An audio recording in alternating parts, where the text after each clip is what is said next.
آرام پسندی تھوڑی کم کرو.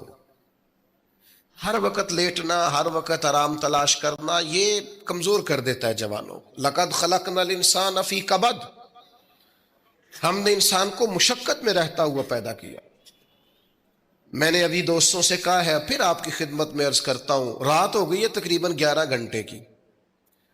7 بجے عشاء ہوتی ہے اور 6 بجے کے بعد ہی عموماً سب جگہوں پہ فجر کی نماز ہوتی ہے، تو 11 گھنٹے کی رات بنتی. بہت زیادہ بھی ڈاکٹر کہتا ہے کوئی سوئے تو 8 گھنٹے سو لے، نیند پوری ہے. اگر عشاء کے بعد موبائل کرو جلدی بند، تو ذرا سحری میں اٹھو، بندہ ہو جوان اور اٹھ کے پڑھے تہجد، تو مزہ نہیں آ جاتا. اور جو سحری کے وقت دعا کا مزہ ہے، جو دعا کی لذت ہے، نبی کریم علیہ السلام نے صبح صبح سیدہ پاک کو آواز دے کے کہا، یہ ہماری تعلیم کے لیے، فرمایا اٹھو، یہ رب کریم سے سوال کرنے کا وقت ہے. پچھلی رحمت، پچھلی راتی رحمت رب دی کرے بلند آوازہ، او بخشش منگن والے کارن کھلا جے دروازہ. لیکن ہمارا مسئلہ یہ ہے کہ جس ٹائم جاگنا ہے اس ٹائم سوتے ہیں، جس ٹائم سونا ہے اس ٹائم. ایک گزارش تو یہ ہے کہ کوشش کریں ان راتوں میں تو کم از کم تہجد پڑھی جائے، اور یہ کوشش کر کے دیکھیں مزہ آئے گا. اور پھر ادھر ادھر لوگوں کو دکھ بتانے کی بجائے نا، جب تہجد کی 2 رکعتیں پڑھ لے تو سارا اپنے رب کی بارگاہ میں عرض کر دے، بوجھ بھی ہلکا ہوگا دل کا، راز بھی رکھا جائے گا اور کرم بھی ہو جائے گا. اور دوسری گزارش یہ ہے کہ سرکار دو عالم علیہ السلام نے نوجوانوں سے کہا تھا، جوانوں یا نکاح کرو یا روزے رکھو. یہ بڑے آسان دن ہے روزے رکھنے کے لیے. تشریف رکھیں جی، آپ لوگ بیٹھ جائیں، اللہ آپ کو سلامت رکھے، اللہ تعالیٰ برکت دے. آپ بھی بیٹھ جائیں جی، اللہ تعالیٰ سب کو برکات عطا کرے. یہ حضور کے نام کی محفل ہے نا جی، اس کا ادب بہت زیادہ ہے. اس میں آپ اس طرح کھیلیں گے موبائلوں کے ساتھ تو یہ ویسے ہی ادب کے خلاف. اللہ سے 2-4 دوست بنا لیں، باقیوں کو دے دیں، کافی ہو گیا، لیکن یہ اس پہ مصروف نہ ہوں آپ. بھائیو، اللہ کریم نے ارشاد فرمایا کہ وَدَاعِيًا إِلَى اللَّهِ، ہم نے آپ کو داعیہ اللہ بنایا ہے، اللہ کی جانب دعوت دینے والا. نبی اکرم صلی اللہ تعالی علیہ وسلم نے جو عقائد اور نظریات ہمیں عطا کیے عقیدہ توحید و رسالت کی صورت میں، وہ عقائد اتنے جاندار اور اتنے مضبوط ہیں کہ وہ بندہ مومن کو طاقتور کر دیتے ہیں. آپ دیکھیے، عرب کے لوگ مختلف قسم کی اوہام پرستیوں کا شکار تھے. ان کا یہ خیال تھا کہ جب حج کر کے وہ آئے ہیں تو وہ گھروں کے دروازوں سے داخل نہیں ہوا کرتے تھے، بلکہ چھتوں سے کود کر آتے. اور قرآن مجید فرماتا ہے کہ اس کو نیکی جانتے ہو. پھر وہ بیت اللہ شریف کا طواف کرتے تو معاذ اللہ کپڑے اتار کے کرتے. اوہام پرستیاں، طرح طرح کی باتیں. مصر میں ایک دریا تھا، ایک عورت کو ذبح کر کے ڈالیں گے تو پھر دریا چلے گا. مختلف اوہام لوگوں نے پال لیے تھے. آج بھی مسلمانوں کے اندر ڈھیر ساری ایسی چیزیں آ گئی ہیں جو ضعف اعتقادی کا باعث بنتی ہیں. اس کی کو ذرا کم کر دیں بھائی. آپ دیکھیے، لوگ علماء کے پاس نہیں جاتے، باباؤں کے پاس جاتے. تعویذ، دھاگا، کالا جادو، نیلا جادو. جس نوجوان کا کام کرنے کو دل نہیں کرتا اسے جادو ہو جاتا ہے. اور پھر یہ کہ کالی بلی رستہ کاٹ گئی تھی، اور پھر یہ کہ میں باہر نکلنے لگا تو کسی نے آواز دے دی تھی. عجیب قسم کی اوہام پرستیوں کا لوگ شکار ہیں. نبی پاک صلی اللہ تعالی علیہ وسلم داعیہ اللہ ہے. سرکار نے لوگوں کے نظریات کو پختہ کیا. حضور علیہ السلام کے فیوزات روحانیہ سے لوگوں کے دل طاقتور ہوتے تھے. مضبوط فکریں، مضبوط عقیدے سرکار کے وسیلے سے مسلمانوں کو نصیب ہوئے. ہم جیسے جیسے دیکھیں نا، تصوف اور طریق میں آپ کو عرض کروں، صوفیہ کرام کا اصل موضوع عقیدہ توحید ہے. اصل موضوع ان کا ہے. یہ وہ لوگ ہیں جو لوگوں کو صحیح معنوں میں توکل کا، صبر کا، شکر کا، قناعت کا، رجوع اللہ کا سبق دیتے ہیں. اصل موضوع ہی ان کا ہے.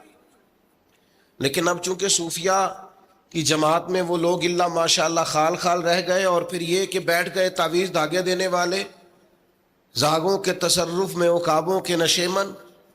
نتیجہ اس کا بڑا خطرناک برآمد ہوتا ہے.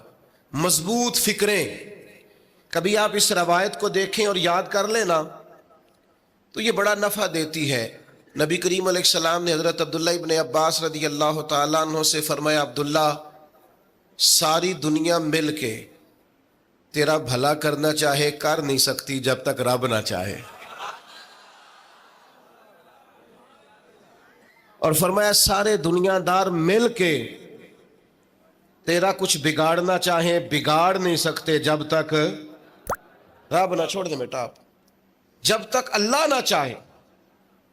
تو پھر رجوع تو اللہ کی جانب کرنا چاہیے. نبی اکرم صلی اللہ تعالی علیہ وسلم نے اپنی امت کو توانائی اس بات سے دی کہ اللہ ہمارے ساتھ ہے. آپ دیکھیے فکری تندرستی کتنی زیادہ ہے کہ 1000 کے مقابلے میں 313 لوگ ہیں. نہ اسلحہ پورا ہے، نہ گھوڑے پورے ہیں، نہ خوراک پوری ہے، لیکن وہ میدانوں میں اس طرح لڑے ہیں کہ 1000 کو بھاگنے پر مجبور کر دیا. وہ ابو جہل نے جب کہا نا جاسوسوں سے کہ جاؤ پتہ کر کے آؤ، تو انہوں نے آ کے کہا وہ تو 313 لوگ ہیں، بچے بھی ہیں، بوڑھے بھی ہیں، چیز کوئی نہیں پاس. تو ابو جہل کہنے لگا پھر تو انہیں گھوڑوں کی پشتوں پر باندھ کے مکے لے جائیں گے، وہاں جا کے دیکھیں گے کیا کرنا ہے. تو جاسوس کہنے لگا سردار اگلی بات بھی سننا، ہے تو 313 لیکن جان ہتھیلی پہ رکھ کے آئے ہیں. جس کے خیمے کے پاس سے گزرے ہیں شہادت کی دعا مانگتے دیکھا ہے. ان کی آنکھوں سے چمکتی ہوئی روشنی اور ان کے لفظوں سے پھوٹتا ہوا ولولہ اور ان کی آوازوں سے نکلتا ہوا دبدبا کسی جگہ بھی انہیں کمزور نہیں ہونے دیتا. ان کے اندر کہیں بھی کوئی کمزوری نہیں آنے دیتا. غریبی کا نام لے کے سارا سارا دن پریشان ہونا، غریبی کا نام لے کے اپنے آپ کو مظلوم ثابت کر کے لوگوں کو مدد پر اکسانا بندہ مومن کا یہ طریقہ نہیں ہے. اپنی توجہ اللہ کی جانب کرے، نبی رحمت علیہ السلام کی بارگاہ میں استغاثہ پیش کرے. لیکن دنیا داروں کو مائل کرنا، لوگوں کی جیبوں کی طرف دیکھنا، یہ مومن کی شان گردن کو جھکا دیتا ہے. خیرات کا پتھر جہاں میں مانگنے والوں کے سر کبھی اونچے نہیں ہوتے، اور غیرت ہے بڑی چیز جہانے تگ و دو میں. بھائی آپ طاقتور بنے. دیکھیں نا ایک نوجوان نے آ کے حضور کی بارگاہ عالی مرتبت میں عرض کیا تھا، یا رسول اللہ صلی اللہ علیہ وسلم غریب ہوں کچھ دیجئے. تو حضرت جابر بن عبداللہ رضی اللہ تعالیٰ عنہ فرماتے ہیں ہم نے حضور سے بڑا کچھ سنا، یہ لفظ نہیں، لفظ لا، یعنی میرے پاس نہیں ہے، یہ ہم نے حضور سے سنا ہی نہیں. ایسا کوئی محبوب کہیں ہوگا نہ کہیں ہے، بیٹھا ہے چٹائی پہ مگر عرش نشیں ہے، اور ملتا نہیں کونین کو کیا کیا تیرے در سے، بس ایک لفظ نہیں ہے جو تیرے لب پہ نہیں ہے. اور یہ فاضل بریلوی رحمت اللہ علیہ کا انداز بھی دیکھیے، کہتے ہیں واہ کیا جود و کرم ہے شہ بطحا تیرا. اور یہ ذرا دیکھیے شعری ذوق دیکھیے، واہ کیا جود و کرم ہے شہ بطحا تیرا، نہیں سنتا ہی نہیں. نہیں کیا انداز ہے. اب یہ کیسی زبان ہے اور کیسا یہ محاورے کا استعمال ہے. جو شعری ذوق رکھتے ہیں وہ سمجھیں، کہتے ہیں نہیں سنتا ہی نہیں. کون؟ مانگنے والا تیرا. یا رسول اللہ آپ سے مانگنے والا نہیں سنتا، حضور عطا کرتے. اور ایک جگہ پہ فرماتے ہیں میرے کریم سے گر قطرہ کسی نے مانگا، دریا بہا دیے ہیں دربے بہا دیے ہیں. حضور تو دیتے، پر نوجوان نے جب آ کے عرض کی نا یا رسول اللہ صلی اللہ علیہ وسلم کچھ دیجئے، وہ جوان ہو، چڑھتی جوانی ہو، اور پھر وہ سوال کرے. ہمارے ساتھ ایک دوست پڑھا کرتا تھا، یہ 3 مہینے کی چھٹیاں ہوتی تھی تو وہ مستریوں کے ساتھ مزدور لگ جاتا. ہم نے اسے کہا یار تو مطلب 9th 10th کے اندر مزدوری کرنے جانا؟ تو کہندا سی یار میں قد میرا ایڈا بڑا ہوں، ابا جی کو مانگ دیا شرم آؤندی. یہ سوچ نوجوانوں میں پیدا ہونی ضروری ہے. 2 منٹ میں کیا ملتا ہے؟ 2 منٹ میں قسط پہ انسٹنٹ پرسنل لون ملتا ہے. یہ سوچ نوجوانوں میں پیدا ہونی ضروری ہے. اب میں ابا جی سے مانگوں؟ مجھے تو دینا چاہیے.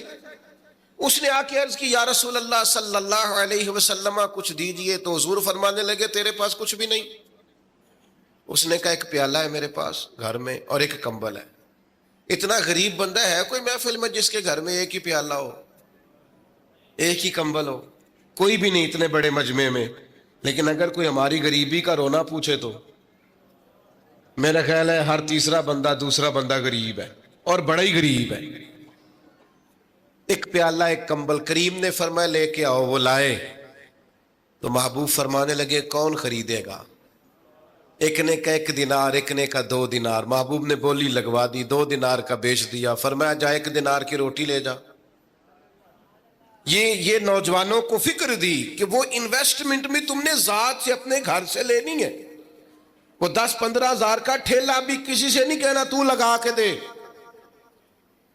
جاؤ 1 دینار کا کھانا لے جاؤ، 1 دینار کا کلاڑا خرید کے لاؤ. صحابہ فرماتے ہیں وہ کلاڑا لایا، پر نصیب دیکھو اس کلاڑے میں دستہ نبی کریم نے اپنے دستے مبارک سے لگایا.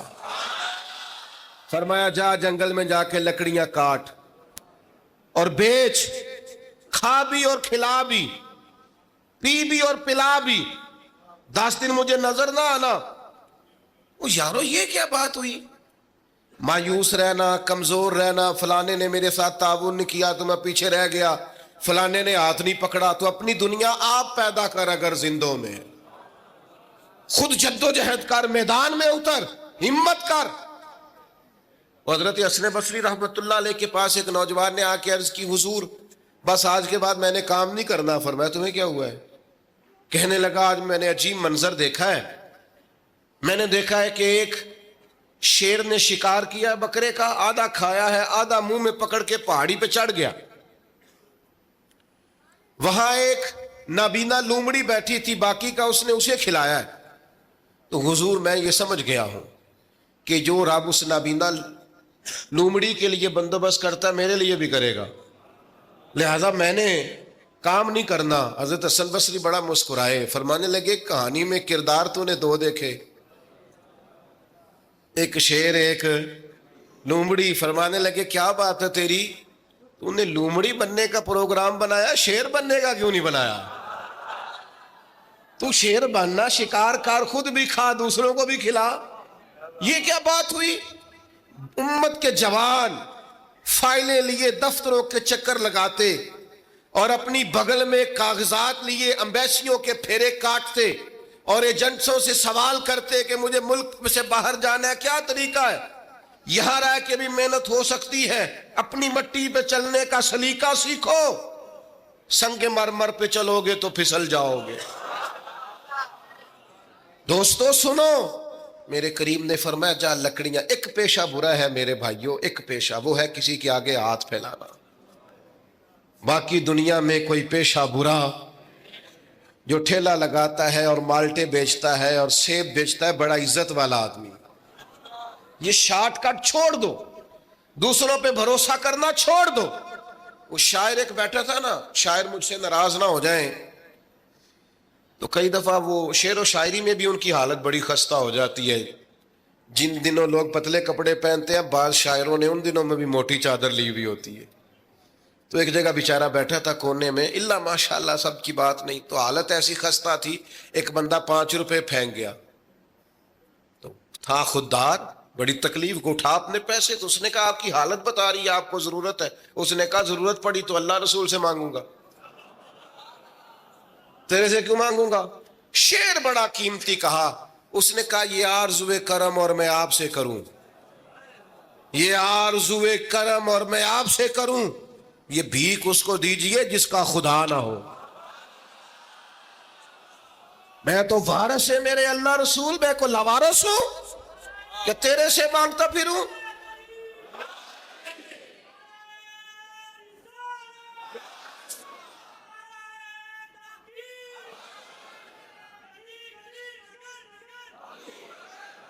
ماشاءاللہ ماشاءاللہ۔